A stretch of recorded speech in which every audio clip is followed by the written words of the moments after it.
Kate, and I am here to talk with you about 2016 and my knitting and crafting goals and what I accomplished and some highlights and lowlights, highs and lows from 2016. Now, I know I haven't been here in over a month. The last time I talked to you was before Thanksgiving, and that was not an intentional break. It was an intentional break after we got some news.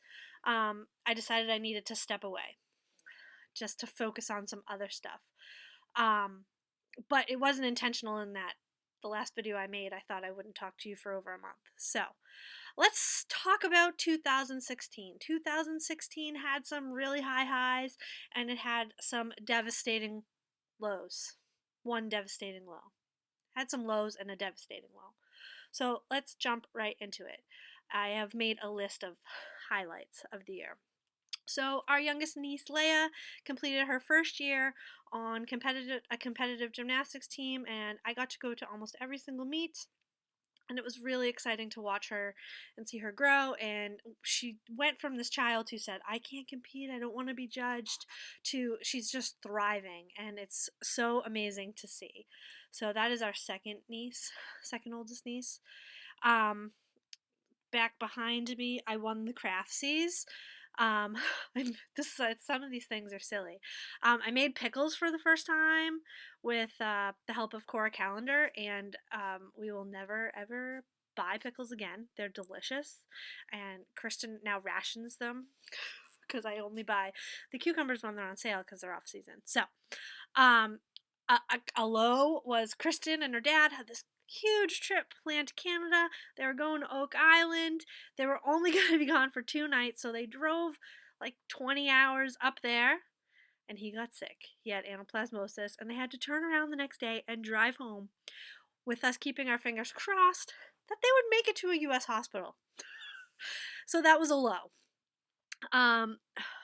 Another we had to make a couple major purchases for the house, which were unexpected, but thankfully it was only two. Might have been more than two, but two big purchases. um a high was we found a plethora. We found wild blackberries in our lower yard. We have an upper yard and then literally a bank and a lower yard, and we found like hundreds of blackberry bushes, and we picked those. And of course, on July 4th, my nephew Seth was born. He's adorable. He's so cute. And shortly after that, I got to visit home, and I spent the night with Seth and Sadie. And Sadie was doing her knit, knit, knit, knit, knit. And I got to have an overnight party with Seth, which was totally enjoyable. My sister, I remember I was holding Seth, and he started crying. She was like, "Do you want me to take him?" And I was like, "No, I'm here. This is what I came for. Babies cry." And it was just awesome. And I love that little boy, and I love that little girl. Another low was Kristen had to have her first IV infusion for her MS, which was a low, but it worked, and it really helped her bounce back. So maybe a low and a high. I don't know. It was a pain in the butt because we had to go to the hospital for 7 days. Epic highs were Margaret's visit and the Rhinebeck retreat. Last year's Rhinebeck was awesome with Terry and I, and then we met up with Jen, and this year was even better because we had Margaret come and stay with us for a few days, and then she was here for 1 day with Terry and Zoe, which was awesome, and we played that prank on Terry with the mask in the fridge, which was really funny. And then Rhinebeck, and got to meet Juanita and Karen and the Crochet Hoovian. It was just awesome. I should have made a list. I got to meet the Miss Babs, which was awesome. So that was definitely a high. Followed by a low, my LYS went out of business for good reasons, not for fiscal reasons, which is always better. But now I am LYS-less. LYS-less. That's a new word. Which, as I sit here and look at my stash, which is actually smaller than I thought it was, by no means small, it might be a good thing that the LYS, for me, not for, that I don't have an LYS. Anyway, Then we had Thanksgiving, which was awesome. Um, our older nieces are at those odd years, the preteen years. They're 11 and 13. Um, and on Thanksgiving, we sat down and we played Uno, and it was like so much fun. So much fun. It's great because they're not quite an adult, but they're not quite a kid. And it was just awesome. So that was definitely a huge highlight of the year. Seems really like nothing, but it was a big highlight. And then shortly after Thanksgiving came the lowest part of our year. And I am going to try very hard not to cry. My sister called me one night in early December. I could tell you the date, but I don't want to look it up because I don't want to have an anniversary of it. And she said to me, "I have some news for you." And I honestly thought that one of our older family members had passed away or something like that, and I was kind of prepared, not prepared because nobody's ill or anything. And then she started to cry, and she told me that Seth has a brain tumor. Um, Seth has a brain tumor. He has a few brain tumors. I'm going to put a link in the description below to um, the blog that she started. It's her story to tell. It's not mine. I'm not just auntie, but I'm auntie. It's not happening directly to me. I don't know. It's her story to tell. Um, and quite honestly, I was devastated. I was devastated. Um, but let me say, I am optimistic. He is young. He's healthy. He's strong, and I'm optimistic about this. Um, yeah. So that is why I said to Kristen, I said, I just need to stop. So I took a major step back. I deleted Facebook off of my phone.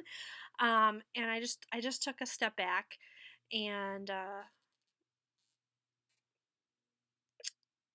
I am here on standby for when they need me to come down. At this point, there's nothing I can do.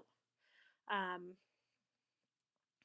they're still trying to get a finite diagnosis. There's high speculation as to what it is, but they need that diagnosis because the treatment for said diagnosis is extremely aggressive. So that is where I went off to. And there's going to be more about that in my next video because Auntie needs to do something. Auntie will happily drive down and do whatever needs to be done when that time comes. But until that happens, this is, like I said, it's my sister and her family's story to tell. So Auntie needs to do something, and I'll talk about that in tomorrow's video. In the meantime, I ask, if you are a praying person, if you're a positive person, positive thoughts person, if you are, what did my friend Doreen say? I think she said she was a glitter and pixie dust person. I ask that you keep Sadie, Seth, and my sister and brother-in-law Steve in your prayers, thoughts, whatever you do. Anything would be appreciated, and um, help us to get him through this because we need to remain positive, and that is what we're going to do. Okay, so that's all I'm going to say about that. Um, so, and then came Christmas, and Christmas was low key, very, very low key. I had planned to go and meet with Sadie and Sarah, but we had got an ice storm and the roads were atrocious, so I couldn't drive down there for that. But Sadie called me on Christmas morning and opened her gifts and brother's gifts because she is nothing if not a helpful sister. And I was spoiled rotten by Kristen and the kids on Christmas. We're not big gift giving people to each other because we have everything we need and most of what we want. So, um, not most of what we want. We have this is our feeling is if we have all that we need and some that we want, we're doing pretty good. And that's kind of the place we're in right now. So, um, yeah, so that was 2016. I'm ready for 2017. No big plans for tonight other than we're going to stay home. I'm going to knit, of course. I'm going to start a pair of socks and we're going to play some board games. So, yeah, sip of coffee. Claudie sent me this gorgeous mug cozy. She sent one to Kristen too. Thank you, Claudie. I got some other gifts too. Um, from Z and from Laura. Well, she was my Secret Santa. And from Claire. And from Margaret, we got a basket. So, yes, we're very blessed. So, let's talk about goals for 2016. Um, well, let's talk about projects. Last year I did a rundown of how many projects I did, and I think I did how many yards I knit, but I didn't do that this year. This year I knit 76, I completed, knit or crocheted, 76 projects. And some of the highlights of that were 23 pairs of socks, 7 pair of slippers, 5 adult sweaters, 11 children's sweaters, 4 dresses for Sadie, 5 colorwork dog sweaters, 8 shawls, 15 toys, 7 ornaments, 18 hats, and 9 afghans or blankets. Pretty good. It was significantly less than last year, but whatever. I don't care. It's not a race, but I'm just to see that in black and white is kind of like, holy crap, I did that. So this is my goal list from last year, and I'm going to give you a rundown of what my goals were and what I accomplished. So number one is always number one on my list is knit 12 pairs of socks, and I did. I knit 23 pairs of socks. Number two was knit or crochet 16 purchased patterns, be that books, magazines, digital downloads, anything like that. And I stopped counting at 16, but I did accomplish that one, which was great. Number three, knit or crochet 12 baby items. And again, I stopped counting at 12, and I did that one. Number four was knit 2 adult sweaters. Well, I knit 5. Not too shabby. Goal number 5 was to complete 3 cross-stitch patterns of any size, and I actually... Okay, that's funny. I'm just looking at my not stupidity, but my silliness. I wrote 5 and 6 down twice, and it's the same 5 and 6. So, complete 3 cross-stitch patterns. I actually completed 6. They were pretty much all small. Yeah, they were all small, but 6. Number 6 was to design 6 new patterns. Fail. I actually did design one pattern, didn't release it. It's still sitting in a notebook with the hat and the yarn. I haven't even typed it up yet. So maybe I will do that in the coming year. It's really pretty hat. Number 7 was to update the stash and keep it updated, and I am happy to report that I absolutely did, and it made a huge difference in what I bought because knowing exactly what I have when I am somewhere is a big difference. So I have 1, 2, 3, 4, 5, 6, 7, 8, 9, 10, 11, 12, 36 milk crates. And they were all full of yarn, jam-packed, overflowing full of yarn. And I am down to 1, 2, 3, 4, 5, 6, 7, 8. 8 times there's 24. 24? Yeah, 8 times 3 is 24. I'm down to 24 crates, and then I have some sock yarn next to me, which doesn't seem like I went through that much, but that is a lot. And I was very particular in my purchases this year.